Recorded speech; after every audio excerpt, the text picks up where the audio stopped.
ఆల్ఫాయు ఒమేగయునైన యేసుక్రీస్తు నామములో fight and calls వీక్షకులకు వందనములు. ప్రభు యొక్క అద్భుతమైన కృప, అపారమైన సహాయాలతో మరొకసారి ఇలా కలుసుకోగలిగాం. ఇందును బట్టి ఆయనకి వేలాది స్తుతులు. ఈ వీడియో ద్వారా యెషువా మెస్సియా సమాజం వారిని గూర్చి మనం తెలుసుకోబోతున్నాం. వీరి బోధ ఒక కోణంలో చూస్తే హేతుబద్ధంగాను, మరో కోణంలో చూస్తే వింతగానూ కనిపిస్తుంటుంది. ప్రపంచమంతా వ్యాపించిన ఈ బోధ దక్షిణ భారతదేశంలోకెల్లా మన తెలుగు రాష్ట్రాల్లోనే ఎక్కువగా విస్తరించింది. ఈ బోధ చేయువారు మ్యాగజైన్లు నడుపుతుంటారు, బైబిల్ కాలేజీలు కూడా స్థాపించారు. వీరి బోధలేంటో చూద్దాం. పిల్లిని ఇంగ్లీష్లో క్యాట్ అంటారు. అదే పిల్లికి బిన్ని అని పేరు కనుక పెడితే ఇంగ్లీష్లో కూడా దానిని బిన్ని అనే పిలుస్తారు. పంకాను ఇంగ్లీష్లో ఫ్యాన్ అంటారు. ఆ పంకా కనుక పోలార్ కంపెనీదైతే ఇంగ్లీష్లో కూడా పోలార్ అనే అంటాం. జాతుల్ని, వస్తువుల్ని ఒక్కో భాషలో ఒక్కో విధంగా పిలుస్తాం, కానీ వాటి పేర్లను మాత్రం ఏ భాషలో అయినా ఒకే విధంగా పలుకుతాం. ఒకని పేరు తెలుగులో రాజేష్ అయితే ఇంగ్లీష్లో కూడా రాజేష్ అనే అంటాం. కానీ బైబిల్లో యేసుక్రీస్తు పేరును గమనిస్తే తెలుగులో యేసు, హిందీలో ఈసా, ఇంగ్లీష్లో జీసస్, సంస్కృతంలో జేసు, గ్రీకులో ఈసోస్, హెబ్రీలో యెషువా. భాషకొక పేరుతో పిలవడానికి ఆయన ఏమైనా వస్తువా? దేవుని పేరు యెషువా. అలా పిలిస్తేనే ఆయన పలుకుతాడు. మరే విధంగా పిలిచినా ఆ ప్రార్థనలు దేవుడు వినడు. ప్రతి క్రైస్తవుడు యెషువా నామంలో మళ్లీ బాప్తిజమం పొందాలి. ఇవి వీరి బోధలు. వీరి బోధలు ఎంతవరకు వాక్యానుసారమో పరిశీలించే ముందు భాష అనే అంశం గురించి కొన్ని విషయాలు తెలుసుకోవాలి. మొట్టమొదటి భాష. మనుషులంతా పుట్టిన తర్వాత ఎదుగుతుండగా భాష నేర్చుకుంటారు. కానీ ఆదాము హవ్వలు పుట్టిన వెంటనే మాట్లాడారు. వీరు ఏ భాష మాట్లాడారు? దేవుడు వీరితో సంభాషించిన భాష ఏంటి? ఆదాము నుండి నోవాహు వరకు, నోవాహు నుండి బాబేలు గోపుర సంఘటన వరకు ఒకే భాషను మనుషులంతా మాట్లాడేవారు. ఆ భాష ఏంటి? ఇంచుమించు ప్రతి భాష వారు తమదే మొదటి భాష అని, తమ భాష ఇతర భాషలకు మూలమని అంటారు. ముఖ్యంగా లాటిన్, సంస్కృతం, తమిళ భాషలు మాట్లాడేవారు ఈ వాదన చేస్తుంటారు. మన భారతదేశ భాషల్లో కొన్ని చాలా పురాతనమైనవి కావచ్చు, కానీ మొదటి భాష మన దేశ భాషల్లో లేదు. బైబిల్ మరియు చారిత్రక ఆధారాలను బట్టి మనుషులు మాట్లాడిన మొట్టమొదటి భాష ఆదిమ హెబ్రీ భాష. ఎందుకో చూద్దాం. పురావస్తు పరిశోధనల ప్రకారం మొట్టమొదటి నాగరికత మెసొపొటేమియా. ఇది క్రీస్తు పూర్వం 3500లో ప్రారంభమైంది. అప్పటికి 1000 సంవత్సరాల ముందు నుండే మనుషులు ఆ ప్రాంతంలో ఉన్నారు అని, బొమ్మల లిపిని వారు కలిగి ఉన్నారు అని ఆధారాలు లభ్యమయ్యాయి. దీనిని హ్యూమన్ కల్చర్ అంటారు. ప్రజలు గుంపులుగా నివసిస్తూ స్థిర నివాసాలను ఏర్పాటు చేసుకుంటే దానిని నాగరికత అంటారు. ఆ తర్వాత ఐగుప్తు నాగరికత క్రీస్తు పూర్వం 3300లో, హరప్పా నాగరికత క్రీస్తు పూర్వం 2600లో జరిగాయి. ఈ హరప్పా నాగరికతనే సింధు నాగరికత అంటారు. ఇక్కడ క్రీస్తు పూర్వం 3200 నుండి మనుషులు ఉండేవారు, కానీ నాగరికత 2600లో ప్రారంభమైంది. ఈ సింధు నాగరికతే మన దేశ నాగరికత. అంటే నిస్సందేహంగా మొట్టమొదటి భాష మెసొపొటేమియా వారే మాట్లాడారు. మెసొపొటేమియా అనగా యూఫ్రటీసు మరియు టెగ్రిస్ నదుల మధ్య ఉన్న మైదానంలో అభివృద్ధి చెందిన నాగరికత. అనగా ఆదాము హవ్వల సంతానం నివసించిన ప్రాంతం. ఏదో ఒక కారణం వలన ఆ తర్వాత మానవజాతి ఇతర ప్రాంతాలకు చెదిరిపోయారు. ఇన్ని భాషలు ఎలా వచ్చాయో, ఒకచోట ఉన్న ప్రజలు ఎందుకు గుంపులు గుంపులుగా ప్రపంచమంతా చెదిరిపోయారో ఏ పురావస్తు శాస్త్రవేత్త కానీ, ఏ మత గ్రంథం కానీ చెప్పలేకపోయింది. బైబిల్ మాత్రమే దీనికి సమాధానం చెప్పగలదు. సృష్టి జరిగిన 1656 సంవత్సరములకు, అంటే క్రీస్తు పూర్వం 2348 జలప్రళయం జరిగింది. అప్పటికి నోవాహు వయస్సు 600 సంవత్సరములు. తరువాత నోవాహు కుమారులలో హాము వంశం శపించబడ్డారు. షేము వంశీయులు తూర్పు కొండలను నివాసం చేసుకుని జీవించారు. హాము సంతానం మరియు యాపెతు సంతానాలు మైదానాలలో నివసించేవారు. మనుషులంతా కలిసి బాబేలు గోపురాన్ని నిర్మించడం మొదలుపెట్టారు. జలప్రళయం జరిగిన సుమారు 220 సంవత్సరములకు. అప్పుడు దేవుడు వారి భాషను తారుమారు చేశాడు. దేవుడు మనుషులందరి భాషను తారుమారు చేయలేదు. బాబేలు గోపురం నిర్మిస్తున్న వారి భాషను మాత్రమే తారుమారు చేశాడు. షేము వంశీయులు బాబేలు గోపురం దగ్గర లేరు. వారు తర్వాతి కాలంలో కూడా ఆసియా ప్రాంతంలోనే వ్యాపించారు. షేము వంశీయుడే అబ్రహాము. ఆదాము మాట్లాడిన భాషే నోవాహు మాట్లాడాడు. నోవాహు భాషే షేము భాష. షేము మాట్లాడిన భాషని అబ్రహాము మాట్లాడాడు. అబ్రహాము హెబ్రీ మాట్లాడేవాడు కాబట్టే అతనిని హెబ్రీయుడు అన్నారు. హెబ్రీ భాష మొదట బొమ్మల లిపి కలిగి ఉండేది. ఆదిమ హీబ్రూనే కొన్ని ప్రాంతాలలో అరామిక్ అని పిలిచారు. హెబ్రీ మరియు అరామిక్లు ఒకే అక్షరాలను కలిగి ఉంటాయి. వాటిని వాడటంలో చిన్న తేడా ఉంటుంది. హెబ్రీ మరియు అరామిక్లను ఒకే భాషగా చాలా మంది పరిగణిస్తారు. అబ్రహాము సమాధిపై కూడా హెబ్రీ అక్షరాలే రాయబడ్డాయి. ఆదాము, హవ్వ, షేతు, నోవాహు. ఈ పేర్లన్నీ హెబ్రీ భాషా పదాలు. మొదటి భాష హెబ్రీ కాబట్టే వీరి పేర్లు హెబ్రీలో పెట్టబడ్డాయి. హెబ్రీ భాష అక్షరాలు అలెఫ్, బెత్, గిమెల్ అని మొదలవుతాయి.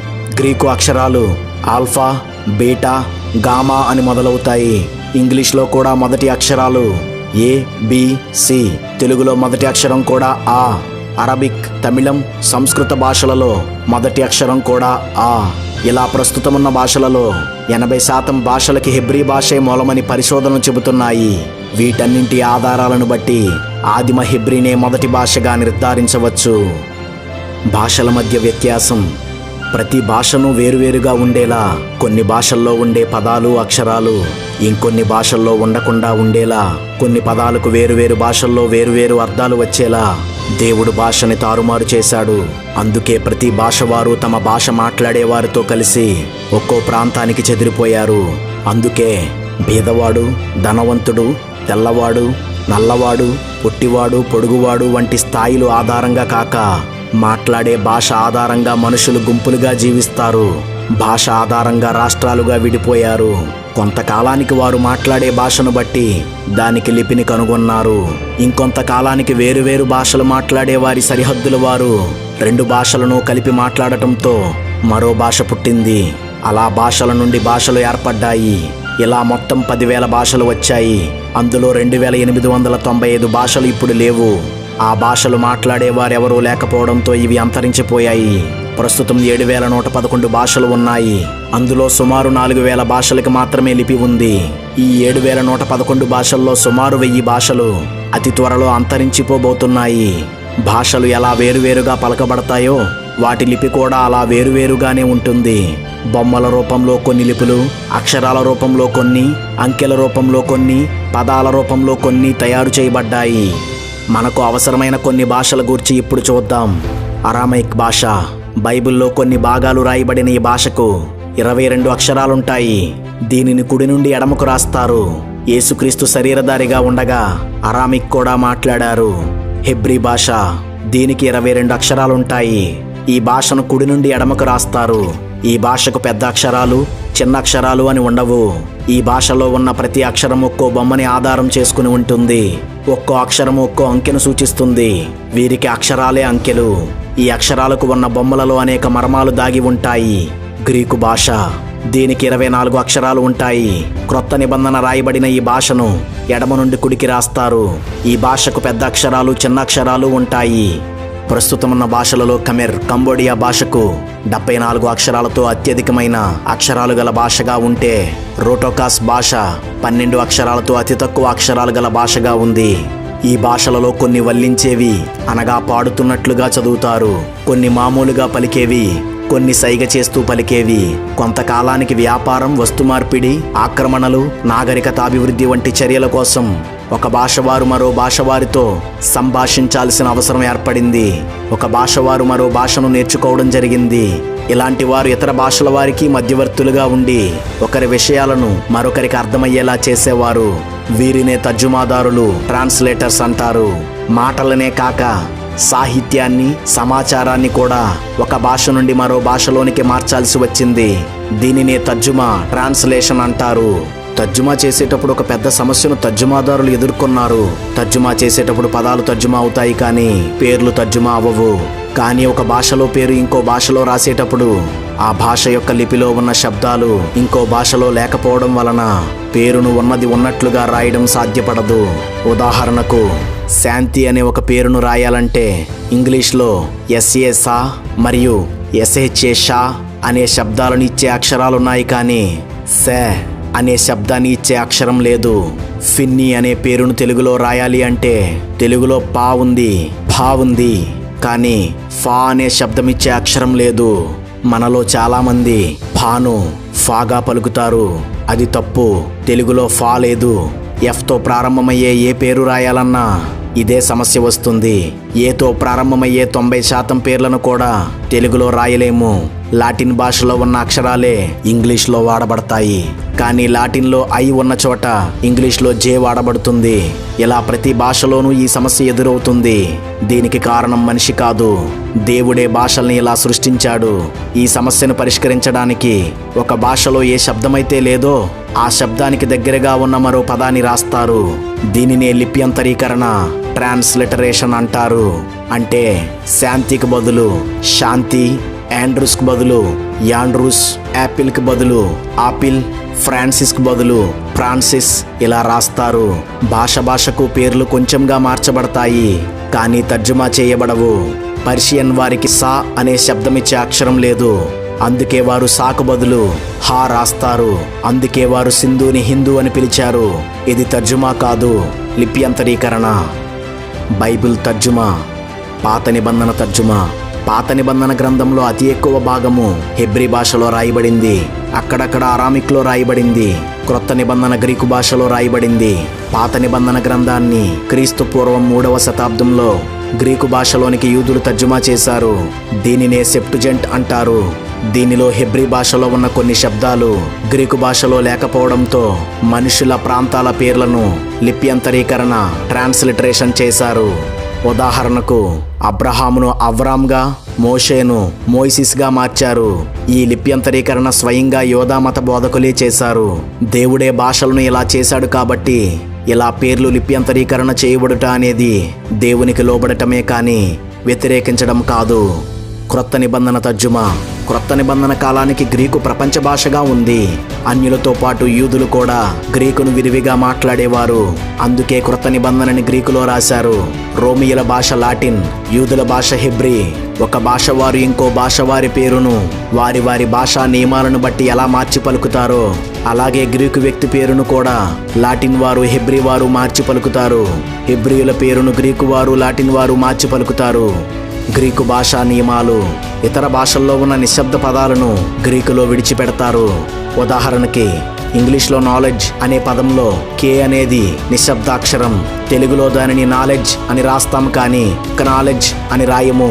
పేర్లు రాసేటప్పుడు ఆ వ్యక్తి పురుషుడైతే పేరు చివర ఎస్ అనే శబ్దాన్నిచ్చే జేటాను వాడతారు.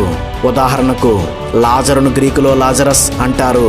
ఇంగ్లీష్లో నామవచనానికి ముందు పెద్ద అక్షరాన్ని అనగా క్యాపిటల్ లెటర్ రాసినట్లు గ్రీకులు ఎవరి పేరును పలకాలన్నా వారి వ్యాకరణమును అనుసరించే పలుకుతారు. ఏ భాష వారైనా తమ భాషా నియమాలను బట్టే పలకాలి. యేసు అనే పేరు గురించి చూద్దాం. యేసుక్రీస్తుకి యెహోషువ పేరునే పెట్టడం జరిగింది. యెహోషువ పేరును సాధారణంగా పలికేటప్పుడు యెషువా అని పలుకుతారు. ఈ మాటకు యెహోవాయే రక్షణ అని అర్థం కాబట్టి ఆ పేరునే యేసుకు పెట్టారు. ఆ కాలంలో ఈ యెషువా అనే పేరు చాలా మంది పెట్టుకునేవారు. ఇది హెబ్రీ భాషా పదం. క్రీస్తు శిష్యులంతా గ్రీకుతో పాటు హెబ్రీ కూడా మాట్లాడేవారైనప్పటికీ వారు సువార్త చేయాల్సిన ప్రాంతాల్లో నివసించేవారంతా గ్రీకు మాట్లాడేవారే. వారికి ఏదైనా పత్రిక రాయాలంటే యెషువా అనే పేరును గ్రీకు వారు ఏమని రాస్తారు, ఏమని పలుకుతారు?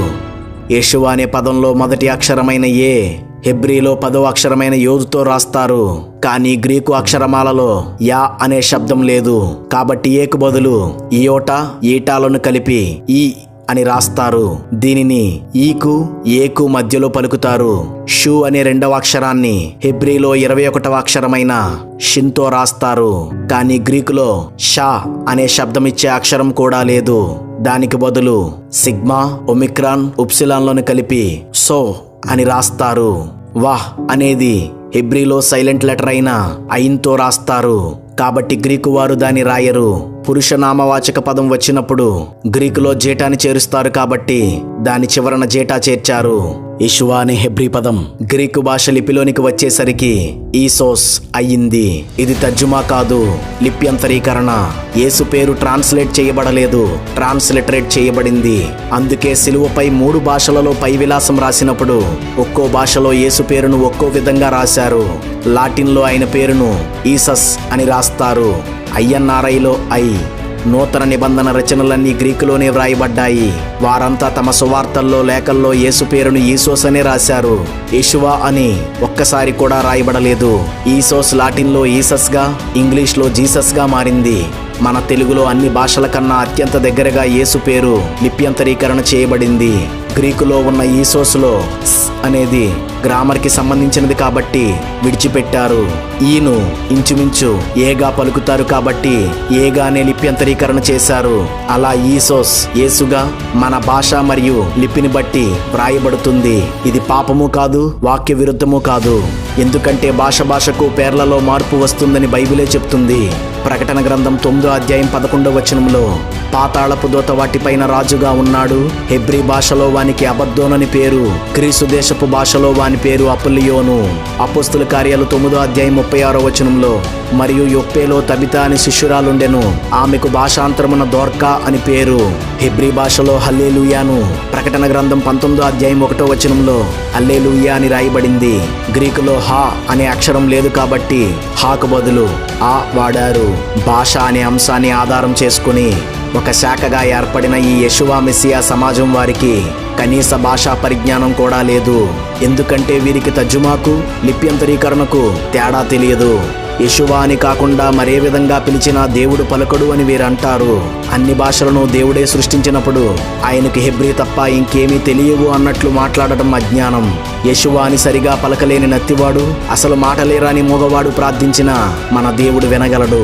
అలాంటిది ఆయన చేసిన భాషల నియమాన్ని ఆధారం చేసుకుని ఆయన పేరును పలికితే ఎందుకు వినడు?